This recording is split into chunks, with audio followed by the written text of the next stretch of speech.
Welcome, welcome, welcome to Piff Radio. I am your girl, Shay Speaks Life. We have co-host and producer Said Wines in the building. We have co-host Dre in the building. We have special interview guest Yoda in the building. And we have a very special guest as we observe Black History Month. This month, Dr. Marvin Dunn is in the building on Piff Radio. Yay! Welcome, welcome, welcome. Yes, sir. Yes, sir. Yes, sir. Oh man, this is very exciting. Me born and raised in Miami, and man, I tell you, it was a lot of stuff I didn't know. You know, I'm 40 years old, and it's a lot of stuff I didn't know. I'm just excited. So let's get right into it before I get carried away. I'm gonna get carried away. All right. So all right. I'll tell you something. Let me just say, Got you, doctor. I'll be 82 my next birthday. Wow. So anybody who is under 60, you're all children to me. We chilling. We children. All children to me. Right. So as young folks, we got. I didn't know, doctor. So don't get on me. I didn't know, all doctor. right. I didn't know. It's definitely a blessing. Come on with it. Come on. Gotcha.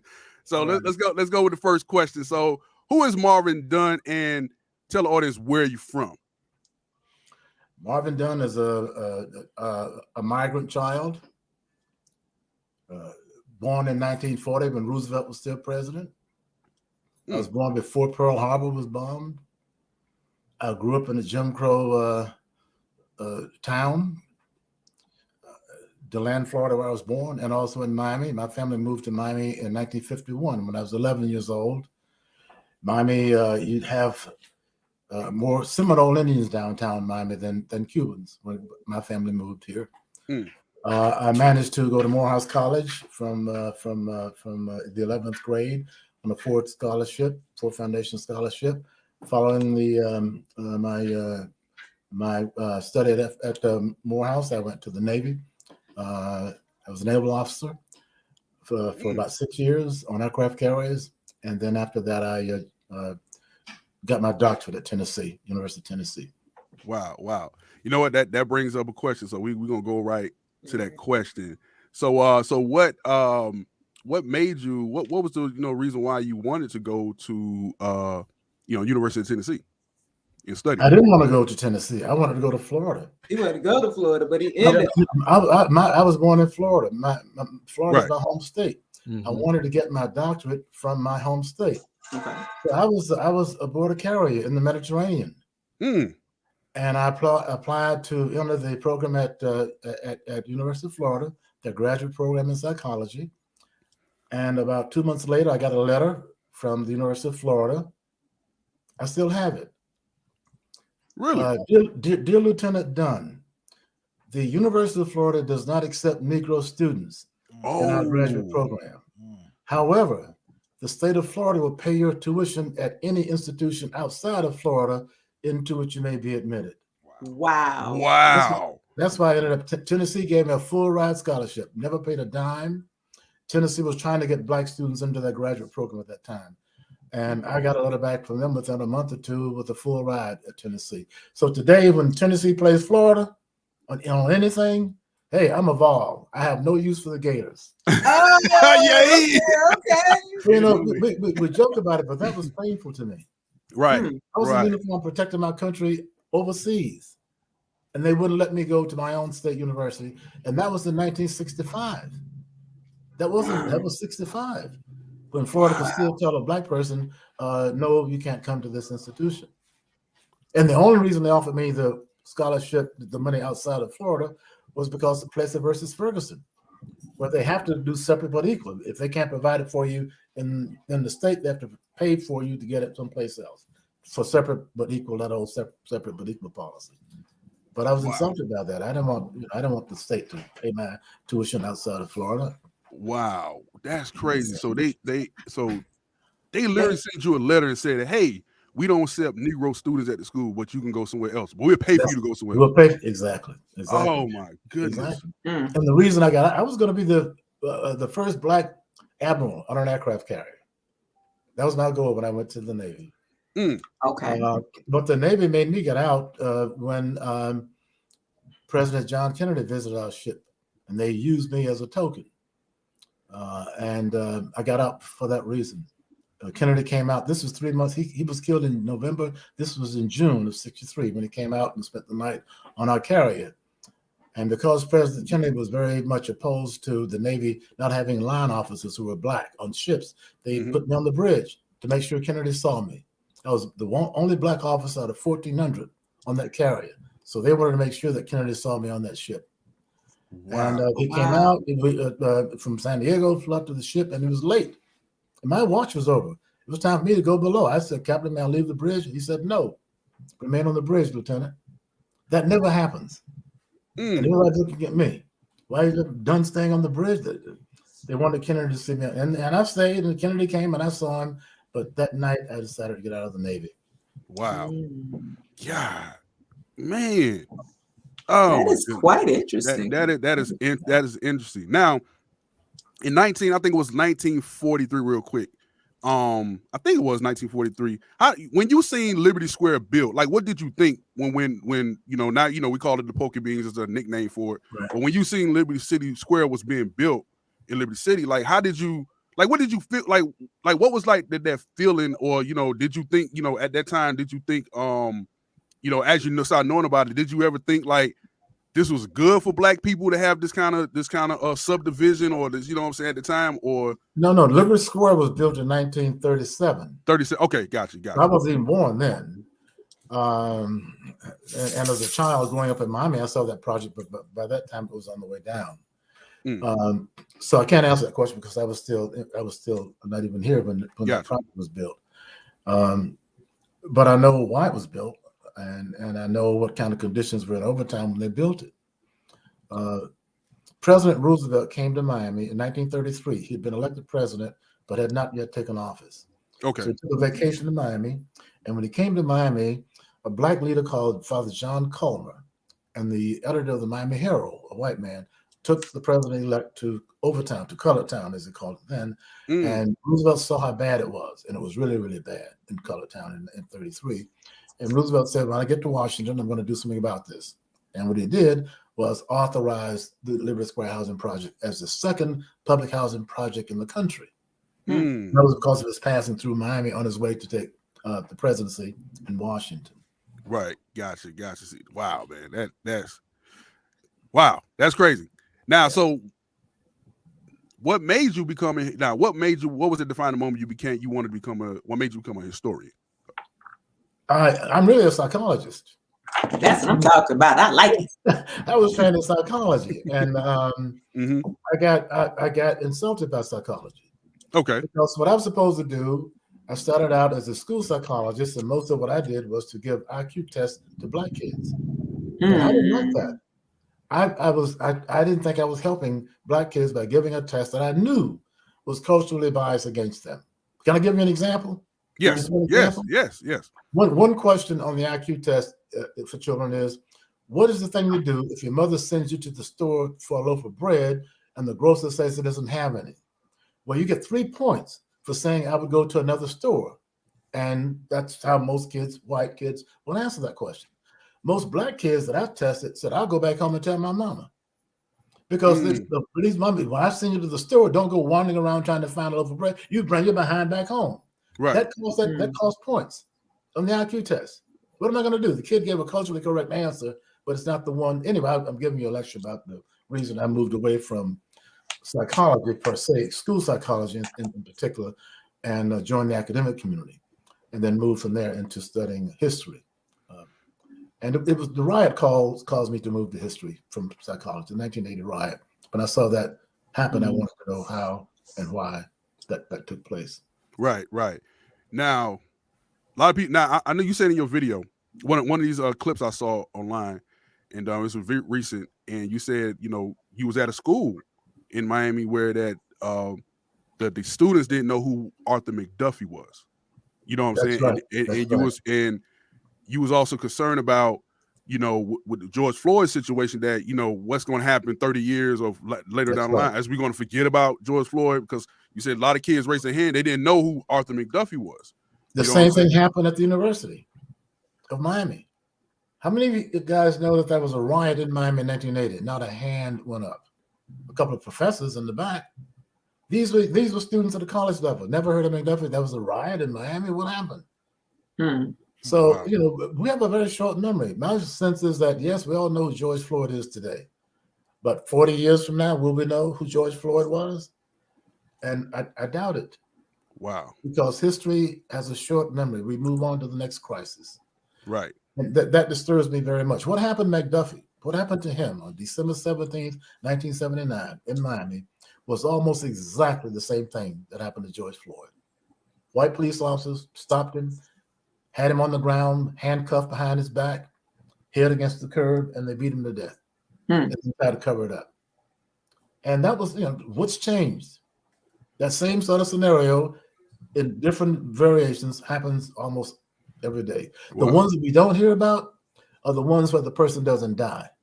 I'm serious. I'm not trying to be negative, but of the black folks in particular, black males in particular, who've been beaten by the police within an inch of their lives, survive, go to the hospital. Well, that's just another case. He resisted arrest. It's the brothers who die and the sisters who die that then the public attention comes to those cases. But there's so many others who've been maimed, beaten, damaged, and it never makes the papers. Wow. That is so true. So now, with that said, do you think there's a disconnect from our Black history in this generation? There has to be, because you all can't know what happened. Well, you can know. We can teach you what happened. But as a generation removed, you can't feel it. I can tell you what I saw and how I felt when I saw these young black men in Liberty City killing this white boy with a newspaper stand. I saw that, but I didn't just see it. I felt it. Right. A mob killing somebody in broad daylight. That's something I hope you never see in your lives. But the problem is, I think our current generation doesn't have enough information to be able to feel our history the way we need you to feel it. You need to know about the suffering. You need to know about the lynchings. You need to know about the police abuse. You need to feel the pain of all of that. Right. The problem is, if you carry that pain into anger and you translate that into all white folks are this and all white folks are devils, then I have a problem with that. I have a problem with that. Feel it, but don't let your anger becomes a block to trying to be open to change and to bringing people together. Because our country cannot survive unless we do that. I get really listen. I have been to every place in Florida where a major lynching took place. I own land in Rosewood. The only black person today who owns land in Rosewood where that 1923 massacre took place. So I've been to all of these places. I've seen the photographs. I've seen it all. But I can't let my outrage, which I feel, define how I deal with people today who are white, who are different from me. Right. So that's hard to do. And for your generation, I hope that you're able to get the information, get the knowledge from us who can teach it to you, and then use it to bring people together, but not to push us apart. Right. You all have to do that. You all have to do that. You have to bring us together. Because folks, they listen to, I'm a historian. That's nice, Dr. Dunn, but you can't talk to these young people. They're on TikTok. They don't listen to you. But I hope so, and that's why I was so eager to do this program tonight. Right. We really appreciate it. I think that when I look at the pictures and stuff, even when I was a little younger, real quick, it's hard. It's hard not to get a little upset. You know what I'm saying? Because you see your people. You see your people getting. You see these pictures, even all the greatest accomplishments that black people have done in this country and outside this country and around the world. But, when we see the lynchings and see the injustice that happened to us, you know what I'm saying? Just by us going to the store, going to church, just doing normal stuff, and it's hard not to get upset. And then you looking at, a white person thinking that, is this white person on the same thing? It's kind of hard, but I know we cannot be biased that because every white person or every person it's not like that, but it is a little difficult because it's like do these people carry around the same hurt, man? It's really it's difficult. I know young black guys, but your generation has in a way things to bear that mine didn't. For example, I was never afraid of the police killing me. Insulting me, yes, possibly arresting me but I was never afraid of them killing me or hurting me. You don't got to deal with that, because if you're a young black man, especially, there's a good chance that you could be hurt or killed by the police. That's a burden that my generation didn't have to carry. We had other burdens to carry, but not that particular one. Right. And I feel, they stopped me. I'm honest, but you guys and my sons and my one grandson, you're constantly vulnerable. And you don't deserve that. You don't deserve that. You don't deserve to have to wonder whether or not when those blue lights come on, am I going to get killed out here? And a white person, same age, same sex, doesn't have to worry about that. Go on, did I make a wrong turn? Was I speeding? Is something in the car? You don't think if you're white that I could die when you see those blue lights come on. That's a burden this generation has to carry, and it's unfair.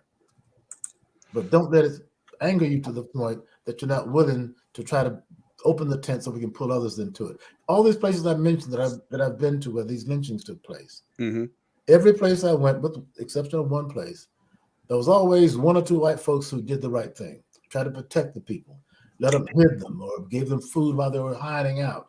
Always a few did the right thing. The problem in terms of racial violence in this country and in Florida, as I know it, is that most white folks were just silent.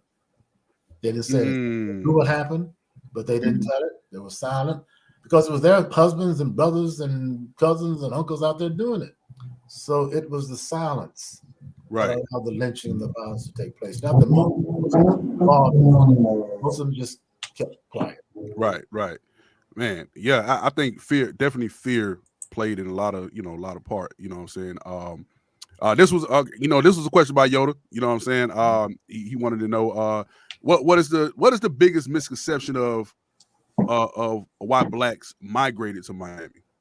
Why migrants came here? Yeah, like is there any misconceptions? You know what I'm saying? Why blacks have migrated to Miami? They came here for work. Gotcha. They came from the Bahamas for work. They came from Georgia and South Carolina for work. Right after the Civil War, black folk were in some ways worse shape than whites were. They needed work. So the black people followed the white farmers from Georgia down to Florida, down to South Florida, and fulfilled the same role that they would have been filling in Alabama or Georgia or South Carolina. They were paid, low paid, unprotected labor that was disposable. But they came for work. The jobs were here. A railroad had to be laid. Hotels had to be built. Produce had to be raised and sent to the north. And that was the service that the black people did to building Florida. We provided the raw labor to build this state at a time when black folks needed to work. Over time, in the early years, there was no such thing as unemployment. There was no such thing as the police. I was told by some of the old timers that back in the 30s and 40s, if you're a black man sitting on your porch at 10 o'clock in the morning, the police would white police, of course, would ride up and ask you, "What are you doing here?" You say, "Well, I live here." "Oh, but why are you not at work, boy?" And then they took you to jail for vagrancy if you couldn't get them with an answer. So you had that kind of history that we've had to endure in this community with a police force that is still very problematic here in Miami. Right. It's like it gets. I think that's a frustrating part. Like, no, it seemed like no matter we do normal stuff that normal, regular, everyday human beings do, sit on porches, drive around, and that it's like that's problematic when we do it. I don't understand. Like, I just don't understand that. It's crazy. Because the answer to that question is white people have always, particularly the police, have always been suspicious of black men who don't appear to have jobs. They assume that you don't have a job with Mr. Whoever, then you must be running dope. You must be into some sort of illegal activity, and they'll take you to jail because the assumption is you should be working, otherwise you're doing something wrong. Wow. That's crazy. That's quite interesting. That's a question. It was work that brought people here. Gotcha. Both from the South and from the North. Gotcha.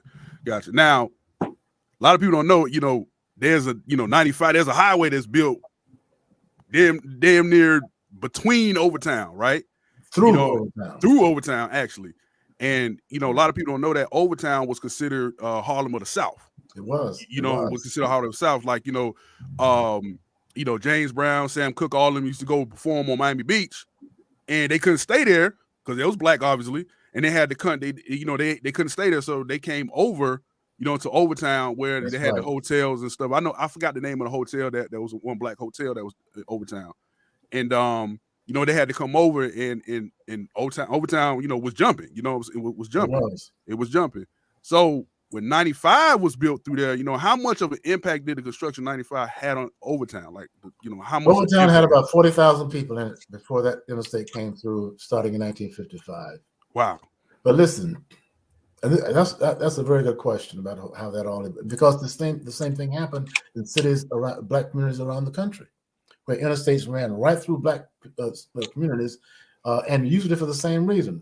In Miami, when they had to make that decision, the federal government, the county, the city, they had to bring I-95 into downtown Miami from the north. Mm-hmm. And the question was, should we bring it down the old railroad track? Because by that time, the railroad was almost inoperative. There was wide open spaces, warehouses would have displaced very few people, right down the railroad track. The railroad track was right by downtown, though. That was the border for the black community. So they could have brought it right down the railroad track, not displaced that many people. But the Chamber of Commerce the white folks were opposed to it. Vehemently opposed. They wanted that interstate to come down 7th Avenue, several blocks to the west. Yeah, right. Right to Overtown. So that downtown could expand to the west.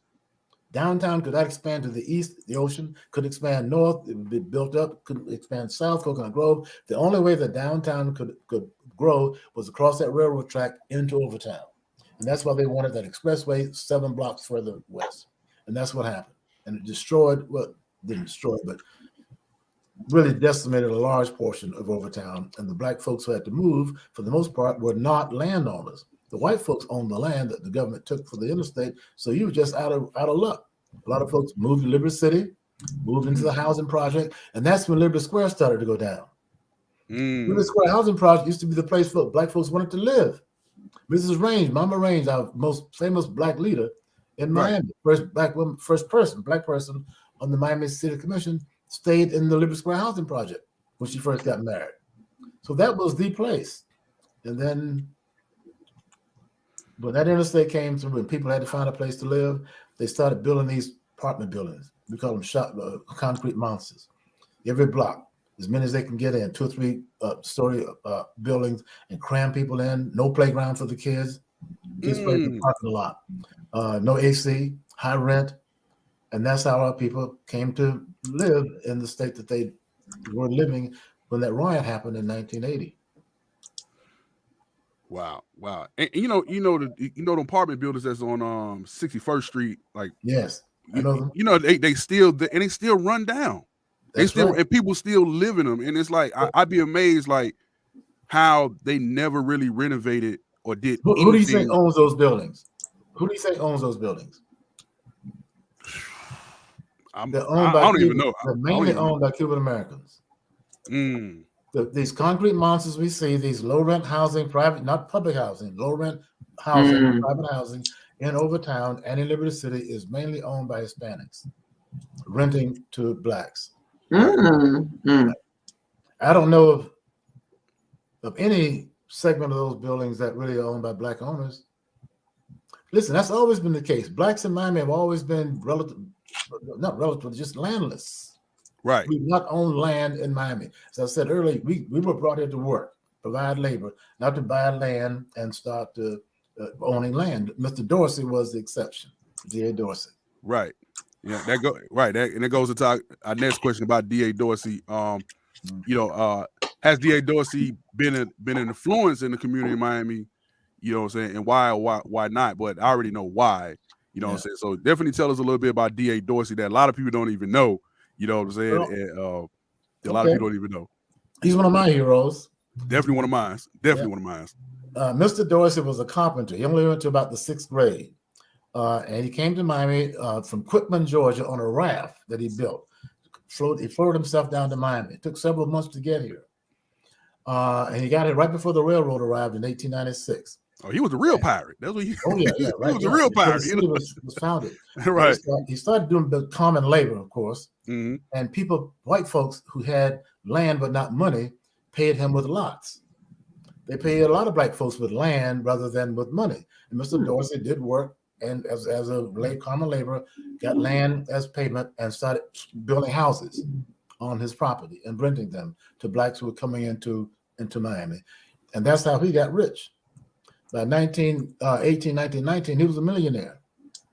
Mr. Dorsey,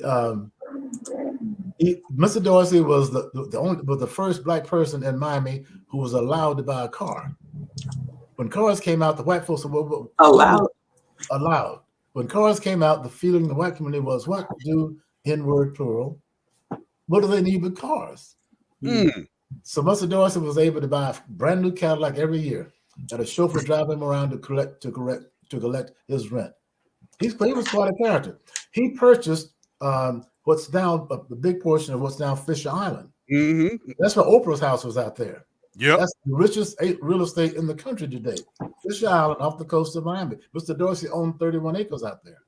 In 1918, he bought that so that black folks would have a place to get into the ocean in Miami. Now, this is giving you probably more history than you want, but before the railroad came in, you had black folks in Coconut Grove, you had black folks in Lemon City, that's now Little Haiti. So there were black people here. The ones who came in later had to live in Overtown, but you still had black folks here. But when the railroad came in, no longer could black people get into the ocean. The railroad didn't want black people seen by the tourists coming in, the white tourists. And Mr. Dorsey purchased all that acreage out there on that island. It wasn't really an island then. Government cut hadn't been put in for the ships to get in, so it was really a peninsula.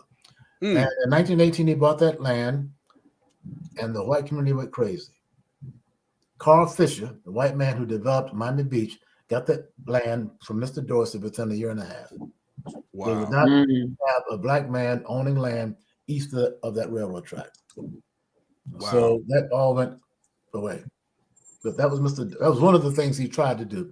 Dorsey gave land, the land for Dorsey High School. He gave that Dorsey Library in Overtown. If you were a young black man and you got in trouble with the police, you go to Mr. Dorsey's house. He will put you in his Cadillac, have you lay down in the back seat, drive you to 20th Street. That was the city limits then. Right. Give you the money and send you on your way. So don't come back now. Don't come back. So he was like the patriot of the community. And people, white and black, went to him. One other story about Mr. Dorsey, the largest department store in Miami was called Burdines. Yep. Burdines, downtown. Mr. Dorsey's daughter, Dana Dorsey, told me this story, and then she showed me the papers. She said that when Mr. Burdine's store got into trouble, and the Burdines family were Confederates, there was a Confederate flag on Old Man Burdine's tomb. The store got into trouble. This is the biggest department store downtown Miami. And Mr. Burdine came to Mr. Dorsey's house in Colored Town and asked him to lend him $30,000. And Mr. Dorsey's daughter said, yes, her father loaned him the money. And they signed a letter, an agreement that made Mr. Dorsey part owner of that store. Wow. So wow. No, I didn't know that. The depression is over. Burdine recovers. And he sends Mr. Dorsey a letter with a check for the $30,000 plus interest. And a statement saying you are no longer part owner of the Burdine's department store. Wow. And his daughter said that when Mr. Burdine was dying, he sent for her father. She said he went. And she said Mr. Burdine begged him to forgive him for what had happened between them. She said, my daddy didn't forgive him. My daddy let him take that to his grave. But the Dorsey family was the only black people who could use the elevator in Burdine's. Wow. Elevator in Burdine's? I didn't even know that. Burdine's was the first store in Miami to have an elevator. Yeah. Really? And the Dorseys were the only ones who could use it. Wow. Only black folks who could use it. Wow. Man, they did us so wrong, man. God, man, they did us so wrong in the 305. Why? Why? Man, they did it so wrong. But keep in mind what I said, this decimation of inner cities of black communities was happening all over the country. Right. Same thing happened in Orlando, Jacksonville, name almost any urban black area, and they put interstates right through it. The rationale at the time was that it was slum clearance. slum clearance. Well, you clear the slum, but where are the people going to go who were living in the slum, particularly when they were landless? It wasn't their land that you took by eminent domain to put your expressway in. That is one of the main reasons we're having these problems in Miami today. That so many people were dispossessed of their homes and land. For those blacks who did own land that got taken at, below market value. So we're still paying the price for what happened with that interstate. But one other thing about Overtown and the interstate, though, that people don't realize, it wasn't just the interstate that led to Overtown's demise. It was also integration. Integration. I talked to, do you know the Sawyer family? Dr. William Sawyer, his daughter Gwendolyn Sawyer Cherry was the first black woman in the Florida legislature. Yeah. Her daddy was one of the first black physicians in Miami. And where was I going with that?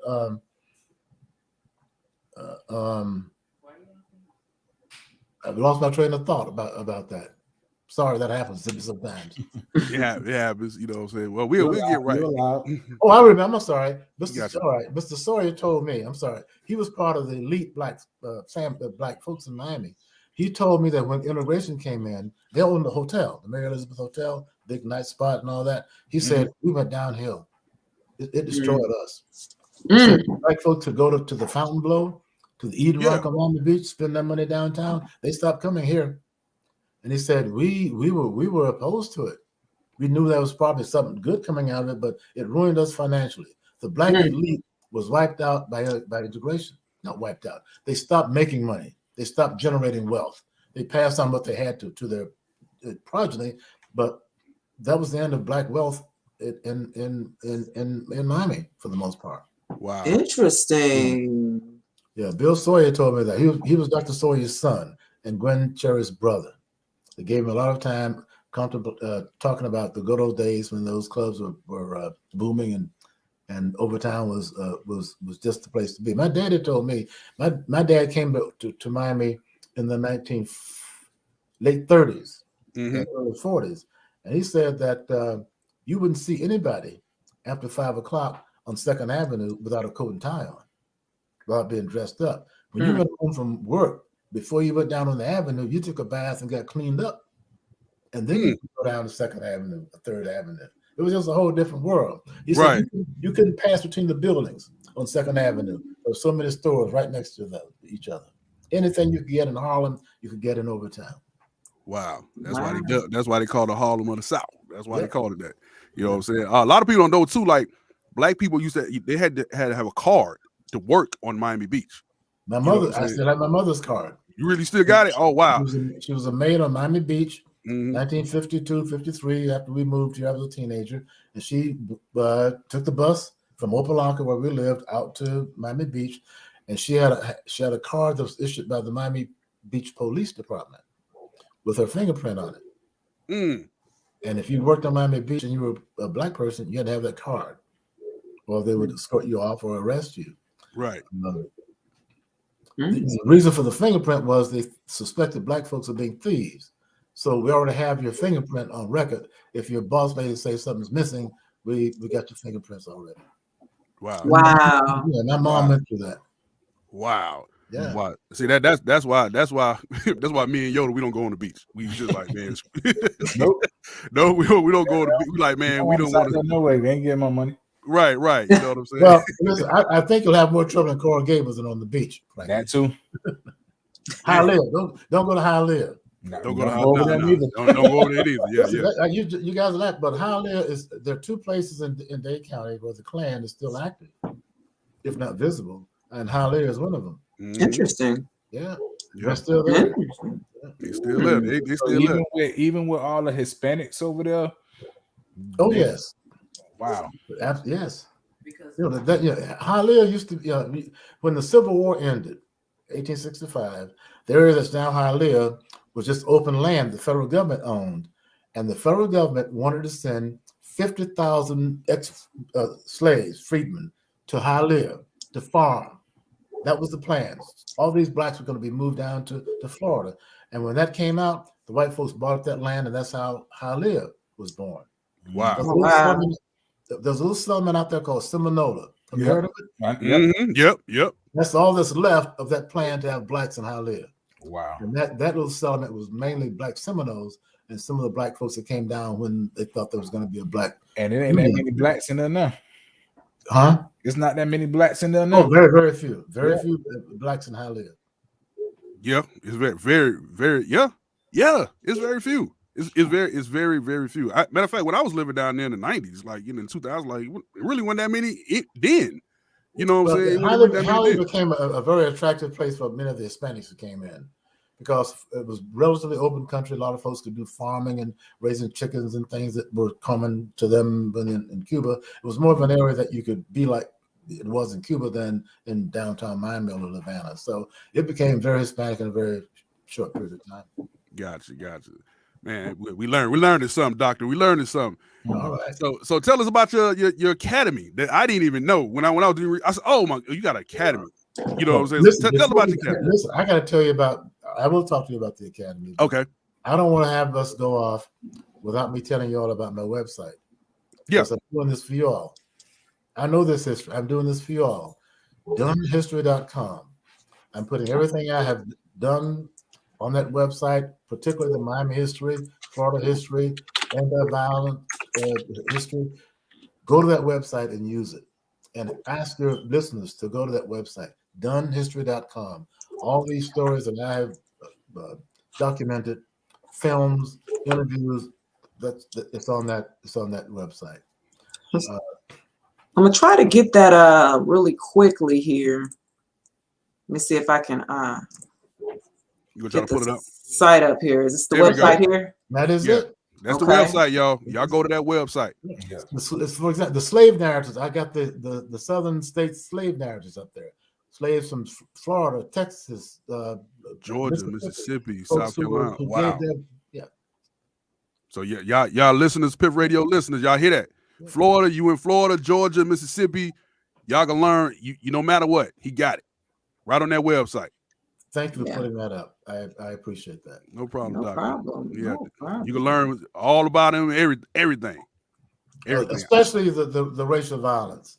Right. In Florida. I did most of the stories of lynchings, including films on Rosebud, on the Willie James Howard case. Mm-hmm. That was a 15-year-old boy that was lynched in Florida in when they killed it? 44. 15-year-old boy. He was our Emmett Till.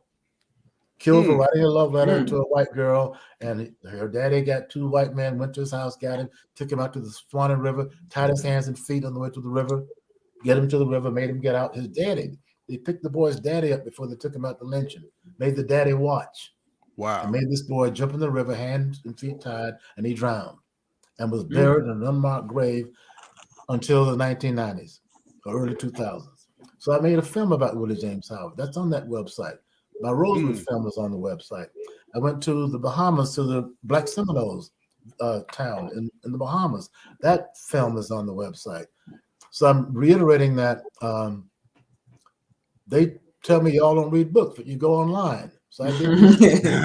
Those of you who don't want to pick up a book but want to get information by just pushing a button. We still read a little bit. Still read. We still read. Don't be trying to tell me. You're not reading enough. You know, you're not saying that to my 16 and my, trying to get them a book. They're like, Dad, I can pull it up right here. I'm like, you pull the book up online. I'm like, all right, well, there you go. I can't read too much complain when they pull the book up online. I'm like, all right, well, there you go. As long as you're reading, that's all I care about. Exactly. That's important. Dre, I think King Dre asked this question, right? This was your question, King Dre, right here, sir. So basically, we have a march coming up down in the Devil's Punch Bowl. Do you know anything about that? The Devil's Punch Bowl in Mississippi? I don't know anything about that. At least I might have known. Tell me about it. So it was basically where it was a concentration camp where they funneled in over 120,000 black people, black slaves, and they ended up starving them, killing them from starvation, poisoning them, and things like that. Why? It was during the slave days. I don't really know the reason why. I have to do a little more research on it myself. But we have a march coming up down there, and I was going to ask you something about that and the history of that. But I have to do the research myself as well. I'm going to as well tonight. I appreciate you sharing that with me. What I find strange about it, though, is that, they didn't lynch slaves back in that era. Slaves were property. That would be like you taking your brand new Cadillac or your brand new Porsche out and wrecking it. So if that would have been a very unusual circumstance for them to actually kill slaves. The lynching era that we experienced happened after slavery. Okay. And so I'm interested to see why they would do that. I don't doubt it, but it's a very queer story. Okay. Well, I'll actually DM you and talk to you about it on Instagram as I do my history on it as well. Please do. Feel free. Thank you. Definitely. All right. This is your question. This is my question. This is my favorite question. Dr. Marvin Dunn, what is your zodiac sign? Cancer. Hey. You're Cancer. Okay. You're like, ooh, he get a little emotional, just a little bit. It look crabby. It look crabby a little bit, You never thought about that. It doesn't take much to make me crabby. You're right. I can't the cat will go cry in the car. But you know what? I found at my age about that being crabby, because I have to admit that I am. Things make me a little bit irritated. That shouldn't. I should take more time and it'll pass. But with age, I've gotten a little bit better able to handle that crabbiness, because it's just, if you recognize a flaw in the way that you relate, even if it's late in your life, change it, adjust to it. So I've just started to not complain as much and be more patient and tolerant of things that would ordinarily make me, oh my God, I got to put up with that again. Age makes you mellow out a little bit. Right. Hey, man. It happens to us all, man. We get a little. It's a little crab in us too. You know what I'm saying? Just Cancer, that's just a little bit more crabby than the rest. That's right. Sure. I just want to give a quick shout out to my family from Miami. They on here. They learning. I see them in the chat. My grandmother. It's funny. Really? I see my grandmother on Facebook. That's like the funniest thing. So you know what I mean. And she so she's on here, so she's learning as well. So everybody on my family, they on here, they learning. So. Doctor, I appreciate you for even coming on here, and they learning as well a lot of stuff they didn't even know, living in Miami for years and years. You know what I'm saying? Let's do it again. I'd be happy to come back. I've enjoyed the time with you guys tonight. Yes, for sure, Dr. Marvin, for sure. The last question. Look, this is the question of the century here. Okay, this is the question that is going to decide whether what Javi says, our co-host. We have this thing. Marvin Dunn, look. Do you like pineapples on your pizza? No. Pineapple. Good answer. Good answer. Thank you. Oh my God. Thank you. No, it's not good at all. Thank you. Doctor, hold on. What's the genesis of that question? What is the genesis of that question? So one of our co-hosts, who he isn't on tonight, right? Javi, the pilot here on Piff Radio, he hates pineapples on pizza, right? I love pineapples on pizza. Okay. And so do I. And right. So we really love it.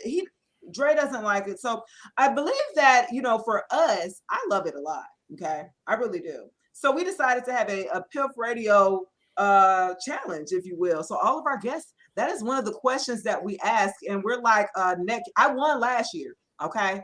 People like about 60-40 split. People do like pineapples on their pizza. Yes, so never even heard of it. You never heard? Well, I tell you what. When tomorrow, Doctor, go ahead and order some pineapple on your pizza. That's like eating pickles with ice cream. Exactly. Thank you. Look, she says yes. Good answer. Yes. Thank you. Oh my goodness. You guys are a lot of fun. No. Let's do it again. Yeah, we got to do this again. I know we took a lot of your time, Dr. Bell. I know we cut into Jack Daniels time. So Jack Daniels is still there. We're doing there you go. There you go. You're not that important. I'm gonna go. You guys have a good night. I appreciate you. So I appreciate you guys. Bye. All right, thank you, Doctor. Appreciate it. You're welcome. For sure. Have a good night. Thank you. That was Dr. Dunn, Miami historian, Black historian, period. You know what I'm saying? So, awesome. He had to go. It was a little, I know it was a little late, trying to get through these questions, but that was good. That was great. We're going to definitely get him back on. definitely gonna get it back on because it's a lot. We didn't even go through the slide. You know Right. what I'm saying? The slide. You know what I mean? So we definitely gonna do a part 2. Definitely. For Cause, sure. yeah, because he got another film coming out as well about a The family Black in Florida. Paranoid, yeah. Yeah, Black Paranoid. Man, he got a lot of films. Paranoid, yeah. So we're gonna definitely have him on again. We'll do that again. You know what I'm saying? So yeah, he was all right. I got my Jack Daniels. I'm ready to roll. All right, We're ready to go. Come on now. I mean, next time we all gotta have some Jack Daniels. Right, I know, right? Hey, Doc, we with you, Doc. You know what I'm saying? I drink to that. Right, drink to that. We with you, Like Doc. this. Hey, we'll call it the Jack Daniels hour. There you go. There you go. Oh man. All right. Definitely, it's been a pleasure. Thanks so much for you guys tuning in to Piff Radio with special guest Dr. Marvin Dunn. I am your girl, Shay Speaks Life. We had Sad Wines in the building. Yoda, special guest and special, I guess, interviewer as well in the building. A great artist. And then we also have a dope artist, one of the artists of the month here with Piff Radio, King Dre in the building for this interview. We definitely appreciate it, guys. You guys have a wonderful night. Hold on. Whoa. Before we go, Yoda and Dre, we want to get y'all social media. Tell everybody where they can find you. Tell them what you do. You know what I'm saying? Real quick before we get up out of here. You want to go first, Dre? Okay, King Dre, social, you can, well, let me just start. King Dre, Chief of Staff for the Black Panther Party here in Houston, Texas. Recently just promoted like 2-3 weeks ago. I was a minister of politics and chairman called me and gave me a promotion. I'm now the chief of staff. So I'm very proud of that. Also have music. You can reach me at _ at King Dre 281 or _ at King Dre Queen Tiff Music. Me and my wife do music as well. So that's me. Thank y'all. I appreciate y'all having me on as well tonight. No, you're part of the team, brother. You're part of the team, brother. Thank you. Go ahead, Yoda. Yep, y'all already know it's Yoda, artist, father, husband. You can find me on Instagram, Twitter, Facebook at Yoda21. Currently have an album out called Day, which you probably see it in the background. That's the album cover. Produced by Said, 99.9% of it. Yeah, pretty much. You know, we work good together. Thanks for y'all having me. Y'all know y'all family. Anytime y'all need me, I'm here. And y'all go ahead and download the screen and run them screens up for the boy. All right. Yes, sir. And that's Moon in the back, the wifey. You know what I'm saying? She sings too. Dropping her single soon. So you know, she on the album about what, 3 times? Yeah, she got like 3 cuts on there. Let's say we don't put her on music. Right. Yeah, tell Moon man. I'm about to do some shoes. Since y'all talking about it, I'm about to jump on the track. Babe, I'm trying. He won't even do it. Oh man, hey, we appreciate y'all for tuning in, man. Make sure y'all follow Piff Radio online on Twitter and Piff Radio on all social media. You know what I'm saying? You can follow me at I Am Said Wines. You know what I'm saying? You follow Shay Speaks Light at I Am Shay Speaks Light everywhere. You know what I'm saying? So appreciate y'all. Thank y'all for tuning in. Make sure, man, you tell everybody about Piff Radio, the dopest radio station in the motherfucking land. You heard that? All right. There we go. Deuces. Awesome.